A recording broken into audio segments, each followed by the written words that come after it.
But I think it's so interesting to go, like you hear these kinds of quotes and you hear all this stuff over and over again, and they're cute. Like they make it in the little cookies that you get at like Chinese restaurants, the fortune cookie things, right? You see all of these sorts of things, you see all these statements, all this, and it's fascinating that when you begin to see some of these quotes, they just feel empty. Like you can know a lot of things and also have an emptiness in your decision making. And so we put in my notes, I said this way, that knowledge does not equal wisdom. It just doesn't. Now that doesn't mean that you shouldn't acquire knowledge. In fact, you should acquire as much knowledge as you possibly have. It informs a lot about you, but that does not equal wisdom. And oftentimes what happens is even though we have a lot of knowledge, we also end up finding ourselves amassing a ton of regret, right? And you know this, and I know this, we've all experienced quite a bit of this in our lives. We'll have regret when it comes to relationships. Some of you even talked about this in the quotes that you threw out. Like you have regret in terms of seasons of your life that you had with friendships or even people that you married or like all this sort of thing. We have regrets in our relationships. We have regrets financially. Some of you look back to your early 20s and go, I just wish I could have had those 10 years back, right? You think about your financial regret. You have this when it comes to parenting, right? You have this, and I have this when it comes to parenting all the time, where you might know something about parenting that actually doesn't apply to your family or your kids. And you misapply things not knowing how it's going to affect your kids, and you regret what happens there. Some of you have this as parents when it comes to kind of the ways that you've parented your kids for a season. You're like, I wish I would have leaned in differently. I wish I'd have done parenting different in those seasons, and we have regret around that. Some of us have regret around education. I make the joke about how often we go to school and college, but there's a lot of you that goes, like, I wish I'd have had my sophomore year back. Like, I wish I would have studied more. I wish I would have been more engaged in that. I wish I'd have kept that scholarship. I would have done those things. We have it in education. Health is always fascinating, right? We have regret when it comes around health, but you don't have immediate regret when it comes around health. Oftentimes people have regret when it comes around health, when it comes to later on when decisions they made often like came back around at some point or another, and it's connected to decisions they made consistently over time. And you don't really experience the regret until your personal health responsibility becomes somebody else's responsibility who loves you. And that's when people end up having regret around some of the decisions they make around health. And then the other one is spiritual, and this is a tough one.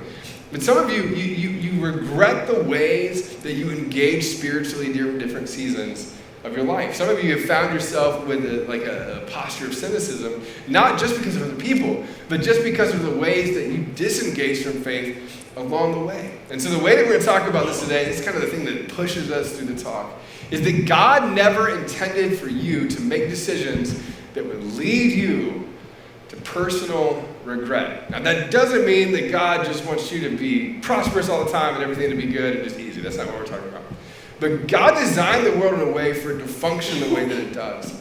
And then he gave us so much sort of wisdom around how we can navigate it and invites us into a relationship with him in terms of how we navigate our lives. And it's not to make you feel guilty. That's not it at all. But God's plan for you and his design for you wasn't that you made decisions that led you personal regret over and over again. God's design for you wasn't that you would have blown sophomore year on the things that you blew sophomore year on and wish you could have it back. That's not God's design for you. God wants you to lean in these amazing sort of ways. So today what we're going to do is we're going to spend just a few minutes looking at one of my favorite passages of Scripture. It centers around a guy whose name is Solomon. If you're familiar with the Old Testament at all, Solomon is pretty famous because of one sort of line that's attributed to him. He talks about just how wise he was. Like he's known for his wisdom. But the other part about this that we know historically about Solomon is he was extraordinarily wise, did some extraordinarily amazing things. He's known for his wisdom, but also historically, there were times that he leaned into that wisdom and times that he leaned away from it. So economically at times when he was leading, you look at this and go, oh, that was actually a terrible decision. So you have the historical perspective of some of the things that Solomon did weren't wise, but when he was leaning in the ways that he should lean in, he made extremely wise decisions that made an impact on people's lives for the better, including his own. And so what we're going to do is we're going to look at a little bit of the conversations that he had, two specific conversations that lead him to wisdom. Now, before we do this, we're going to read a first passage between a conversation that he had with his father, who was King David. So if you're familiar again with the Old Testament,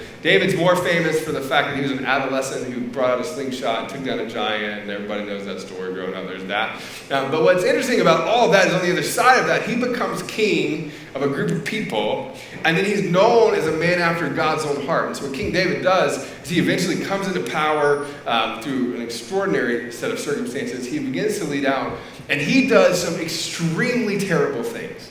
Like really awful, like could have been an HBO show, like just amazingly terrible things, like murder, adultery, like all these sorts of things that get wrapped into some of the decision making that David did that sort of kind of disconnected his family, but in more ways disconnected him from his relationship with God. And then what happens is, as he's held accountable, he starts to come back and have these restorative sort of pieces to his life. And Scripture teaches that he's a man after God's own heart. And so we get this passage in the area of the Bible called Proverbs, where Proverbs has a bunch of those little like one-liner statements, but then there's a few parts of it that kind of have these like narrative sort of pieces of it.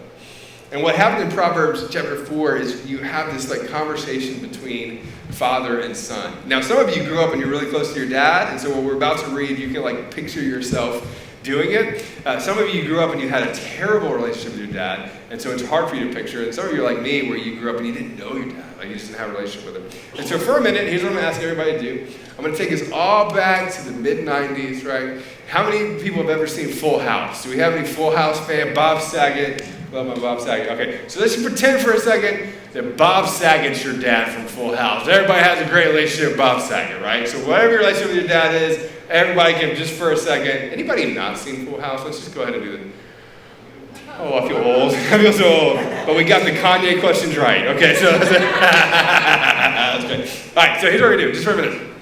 Picture for a second this conversation that's about to happen between a father and a son, the intensity level around it.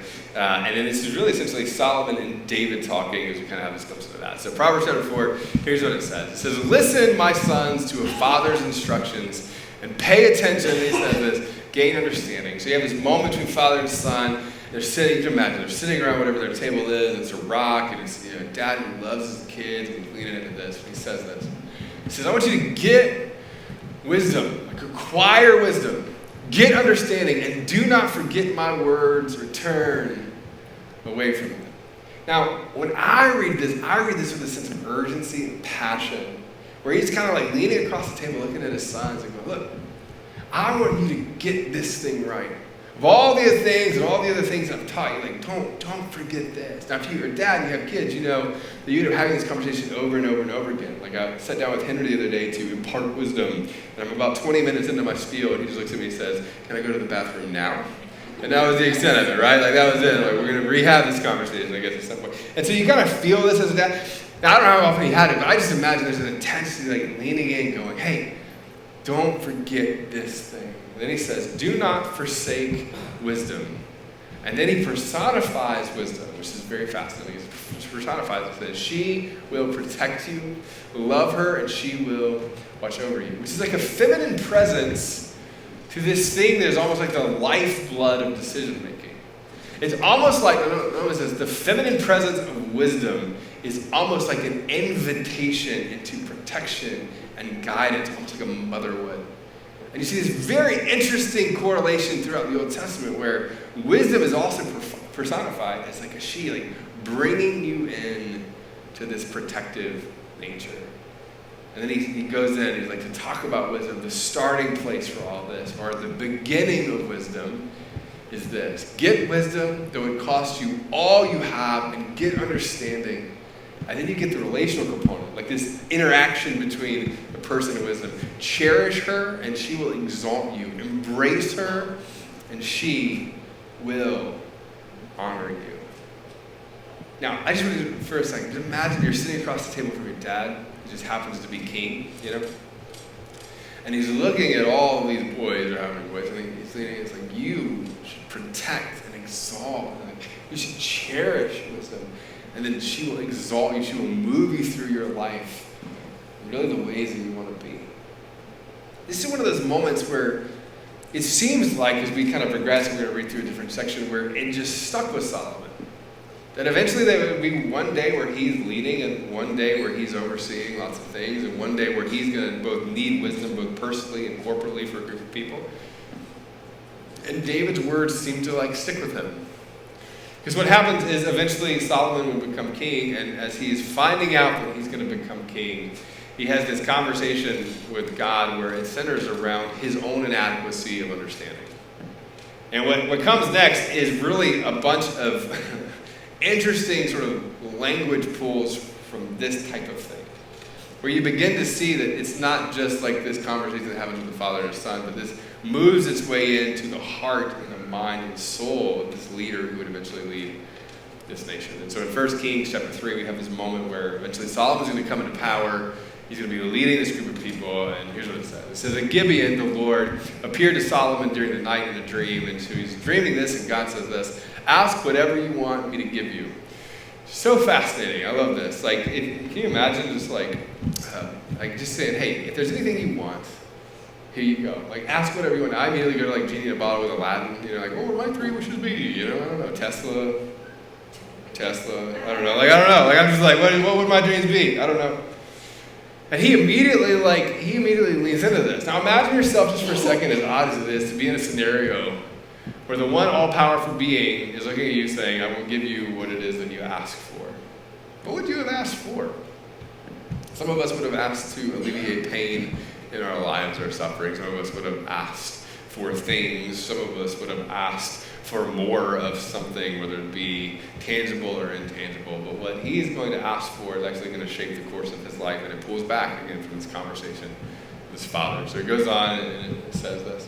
Solomon answered, you have shown great kindness to your servant, my father David, because he was faithful to you and righteous and upright in his heart. Which is fascinating because David did fail over and over and over again. And the perspective of David, even amongst his failures, is that through the accountability, through his restoration, he moves forward as being viewed as a person who's upright in his heart. You have continued this great kindness to him and have given him a son to sit on his throne this very day. Or more pointedly put, you picked me to be here. This is kind of your fault, you know. And he goes on. He says, now, Lord my God, you have made your servant king in place of my father David. But I am only, and I love this, a little child, and do not know how to carry out my duties. Now, this is a grown man saying, I feel like I'm a little child. So just for the guys in the room for a second, let's just pretend like all the women are in here for a minute. This is something that you feel more than you like to admit, and often posture in the opposite way, right? This is just what we do, right? You probably, like me, often feel inadequate, like a little child, like in that way. You probably wouldn't say it that way, but you just feel like you don't know. Some of you walk into boardrooms all the time, and you look at the people around you, you're like, I am not the smartest person in this room, right? Oftentimes you're making decisions for your family or for your work, and you look at it and go, I don't know what to do. And what he's saying is like, or Solomon's saying that I feel like a little child, like I feel inadequate in all this. I feel overwhelmed. I feel like I'm not ready to embrace this current reality. Now, women certainly feel this as well, but I know that guys in particular, when you acknowledge the fact in your heart that you go, I just don't know what I can do. I feel at the end of my knowledge base, even if I were to acquire more knowledge, I don't even know that in me I have enough to apply it. This is where Solomon is. He looks out, and he looks at the situation he finds himself in, and he goes, I am a little child. And the writer continues on and says this. He says, and here I am in the midst of your own chosen people, a nation so great and numerous that they can't be counted, which is almost like a nod to God, like, look what you've built, and at the same time, like, look what you built. Like, it's almost taken both ways. Like, there's all of this. It's so numerous. It's so big. It's so all these things. Like, look what you did, and look what you did, and why me? Like, I can't do this on my own. It's so much bigger than me. It's bigger than myself. I feel both overwhelmed and inadequate, which often forces a person, you know this, into a place of forced humility and not just humbleness, right? There are people that you know that are humble by nature, like, oh gosh, oh shucks, that guy. And then there are people that have been humbled, and that's different. There are people that look out and they go, I don't know what to do now, and I feel desperate. And that's a different thing. There are leaders that you know, and you know this, you can sense this in leaders. There are leaders that you know that are humble, and then there are leaders that you know that have been humbled at some point in their life, and they come to it differently. And it's just a different thing. There are people married that you know that go, like, they have been humbled, and it's a different thing. And where Solomon has found himself isn't in a place of just chosen humility. It's in a place where he was enforced humility. And the writer continues on and says this. So give your servant a discerning heart. And so this is the prayer. You get anything that you ask for. What is it you ask for? I have anything that I ask for. What am I asking for? And what Solomon says is translated as discerning heart. What the word here in Hebrew means isn't just discerning, even though it's a great interpretation because it involves the human being involved in it. But the literal translation of the word is actually a hearing heart.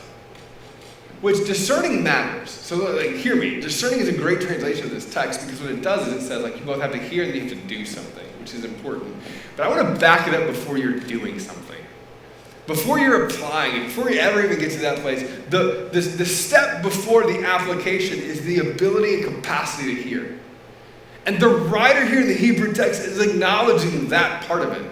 God, what Solomon says is, God, give me the discerning heart for sure, but give me a heart that can hear what you want me to do. Give me a heart that's listening. Now, heart's one of those words that's so hard to talk about, especially, the guys in there, because you go heart, like Celine Dion heart, or Nicholas Sparks heart, or everybody hugging. It's not that, right? It's not that at all. It's the vitality of your life. It's the thing that breathes into you. What's the fullness of your own humanity? That's the heart that they're talking about. In the text and the way that they would have thought about it in this ancient sort of Hebrew world is the heart is actually the piece that flows from everything else that's a part of you. Your drive, your motor, your decision making, all of it's connected to your innermost being. So God, let that thing hear you.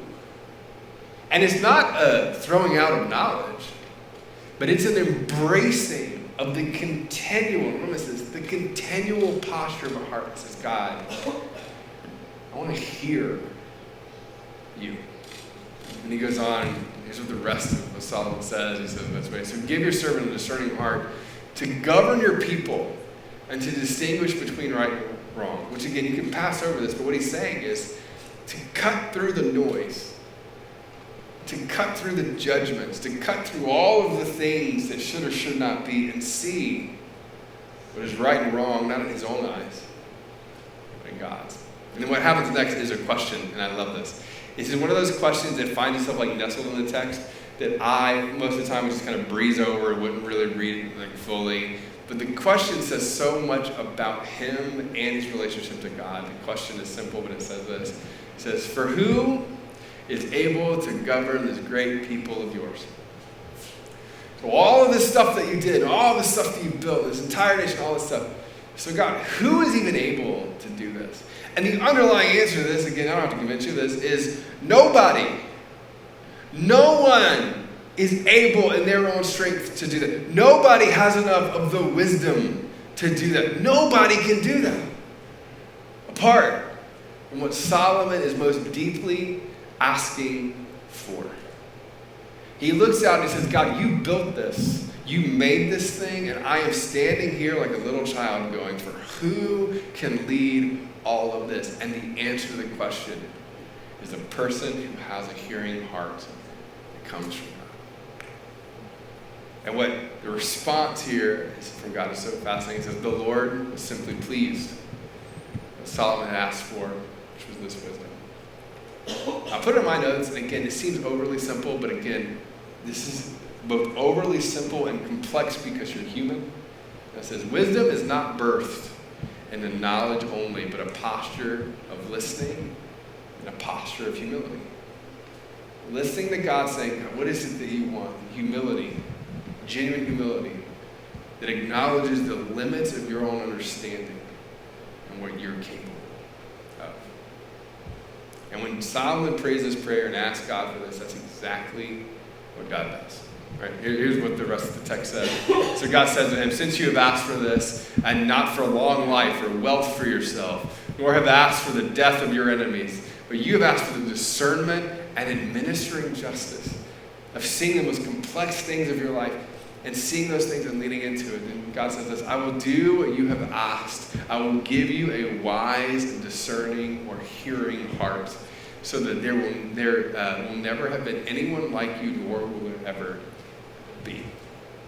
Now, what's interesting about this is that God doesn't stop with gifting the hearing heart. What we know through the text is that then what follows the hearing heart is actually all of the other things. Solomon actually saw the prosperity. He saw the honor in a lot of portions of his life. He saw long life.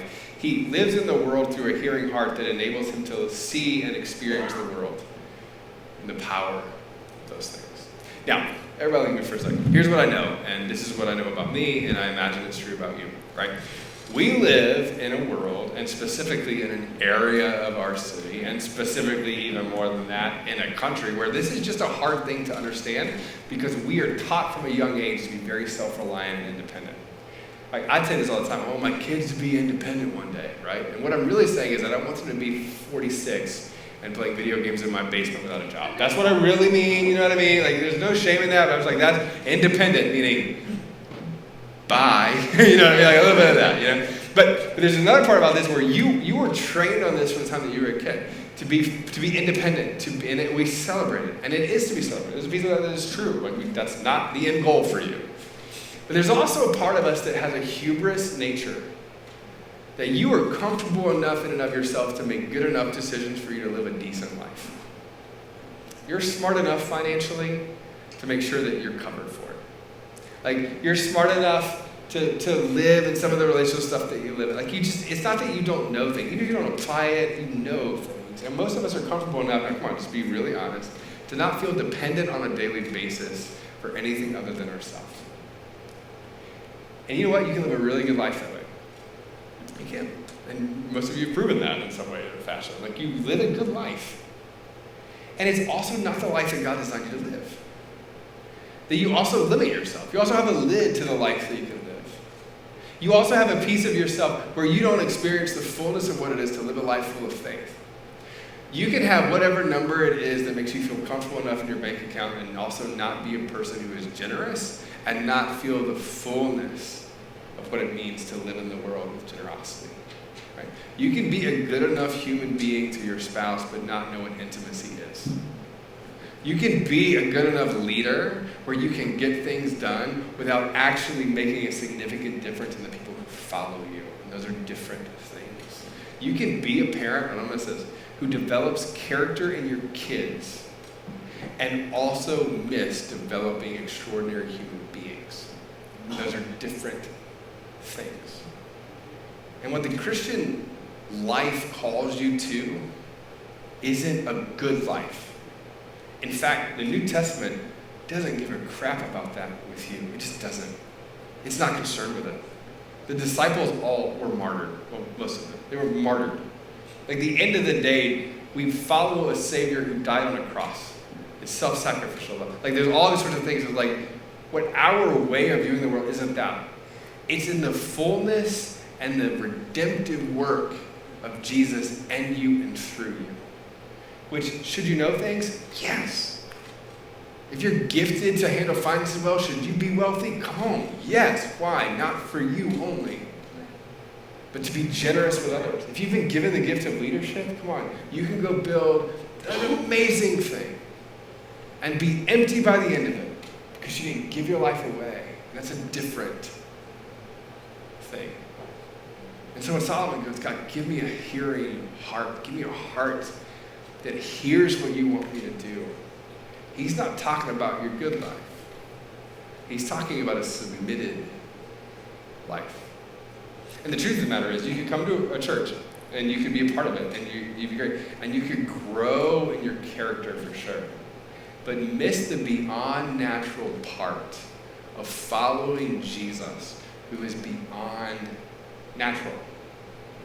Who calls you into ways of living and being and prompts you to do things that don't always make sense to everybody else, or even to yourself. And you also feel the fullness and fulfillment of your life through those things. Now, I read this part of the passage at the beginning. I want to revisit it. Because what you have is Solomon, who has this dream where he prays this prayer and God grants him what he asked for, and then the rest. But I want to take you back to the table where he's sitting with his father, and I want you to imagine that father is telling these things to you. Within the context of the power of what Solomon did and prayed for, I think these words are not just for us collectively, but for you as a human being. Written thousands of years ago from father to son, but also from God to you and what it means to move through your life in the ways that He's called you to. So I want to read this again. Let's go back to the Proverbs. It says, listen, my sons, to a father's instructions and pay attention and gain understanding. Listen, lean in. Don't not listen. Don't miss this thing. Lean in. He says this, do not forsake wisdom. She will protect you. Don't forsake the discipline of having a hearing heart from God. Love her and she will watch over you. Hearing from God, learning what it means to hear His voice, sense His promptings, and move forward in that. There's protection for your life there. I love this one. Real quick. I didn't say this at 9. You guys get all the fun extra stuff. Here's the other one, right? My mom, I'll never forget it. I never said this when I was a kid. My mom would pray when I'd go on a date. Anybody else mom do that? She would start praying, and I don't